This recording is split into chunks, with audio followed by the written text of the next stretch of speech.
देखिए, जो नया वेरिएंट आया है एक्सी वेरिएंट, ये एक नया वेरिएंट नहीं कह सकते, ये सब वेरिएंट है हमारा ओमिक्रॉन का।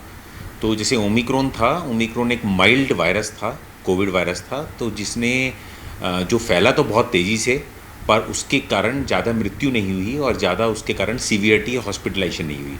उसी तरह से हम नए वेरिएंट को देख रहे हैं कि नया सब वेरिएंट है, ये उसका ही एक टाइप है ओमिक्रॉन का।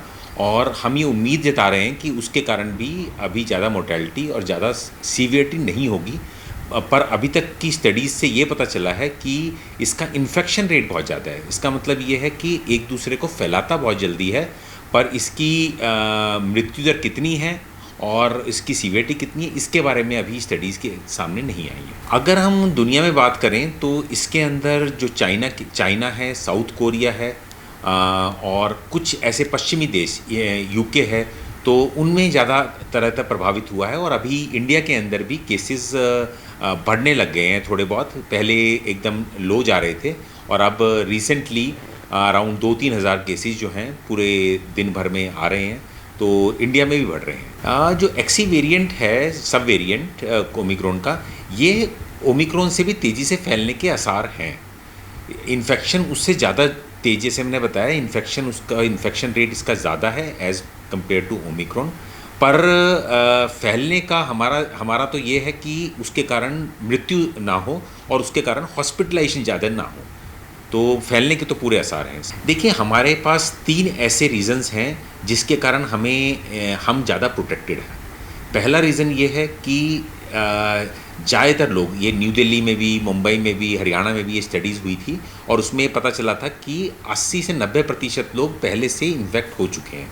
इसका मतलब ये है, अगर वो इन्फेक्ट हो चुके हैं तो नेचुरल इन्फेक्शन का, अभी ये रिसेंटली स्टडी आई है नेचर के अंदर भी, जो लीडिंग साइंटिफिक जर्नल है वर्ल्ड का, उसमें ये पता चला है कि अगर नेचुरल इन्फेक्शन हो जाता है किसी को, तो उसके 20 महीने तक, कम से कम 20 महीने तक वो प्रोटेक्टेड रहता है सीवियरिटी से। इन्फेक्शन हो सकता है पर सीवियरिटी और डेथ से प्रोटेक्टेड रहता है। अगर हम वैक्सीनेशन की बात करें तो वैक्सीनेशन से अभी 9 महीने तक की बात आई है कि 9 महीने तक उससे बचाव रहता है। तो पहली बात ये है कि हमारे में सब में, ऑलमोस्ट सभी के अंदर नेचुरल इन्फेक्शन फैल चुका है। सेकंड ये है कि हमारे कंट्री के अंदर वैक्सीनेशन बहुत हद तक हो चुकी है। पहली वैक्सीन सबको लग चुकी है, दूसरी वैक्सीन भी अंदाजन 50-60% लोगों को लग चुकी है और बूस्टर भी काफ़ी हद तक लग चुकी है। और अब तो 12 से 15 साल के बच्चे और 15 से 18 साल के लोगों को भी लगनी शुरू हो गई है। तो दूसरा रीज़न ये है कि हमारे वैक्सीनेशन बहुत है।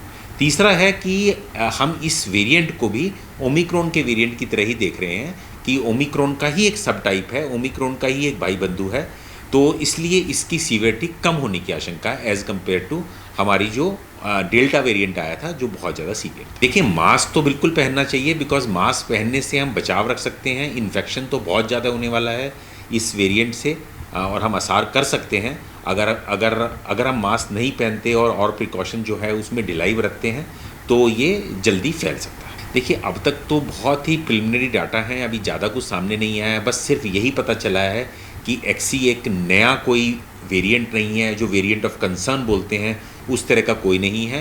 एक ये उसका सब टाइप है ओमिक्रॉन का, जिसकी इन्फेक्शन बहुत ज़्यादा है पर सीवियरिटी ज़्यादा नहीं है। बस इतना ही अब तक हमें पता चला है। अभी इसका किस तरह से राइज़ होगा, कब पीक आएगी, इसका कोई अंदाज़ा नहीं।